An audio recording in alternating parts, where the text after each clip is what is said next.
one, I grew a lot during that year spiritually, uh, when I tore my ACL, because I felt like it happened because I was putting myself above everything else.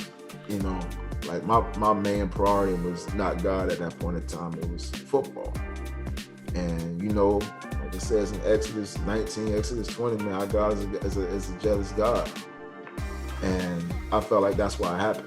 It was Humbled you a little bit. Humbled me in a way that I had to come back to him and refer back to him. And Clint, man, I remember Clint used to send me gospel music just to help me, like from a mental standpoint. He sent me gospel music, sent me scriptures to read. Even like during that time at the bowl game, he was just like, man, I don't want you to leave because I see where you were growing spiritually, but it's like I understand it, and it's just like, from just having those conversations with those three guys, it was just one, it made me feel a lot better about my decision of leaving, but it also made me feel bad because they never talked about football. Well, you had some coaches talk about football, but it was more so like, hey, you come back, we'll have you in the Heisman candidate race.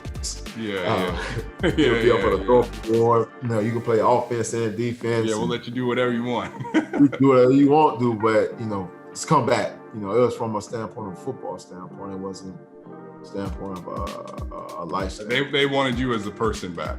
Yeah. And that, that's something that that sticks out, right? At the end of the day, you were able to see, probably in a way you hadn't seen, how much they actually care about Antonio. The person. Not the football player, but the person. The whole time, like every week I used to get a phone call from Coach Don, hey, how's your rehab going? Every time, just him calling me.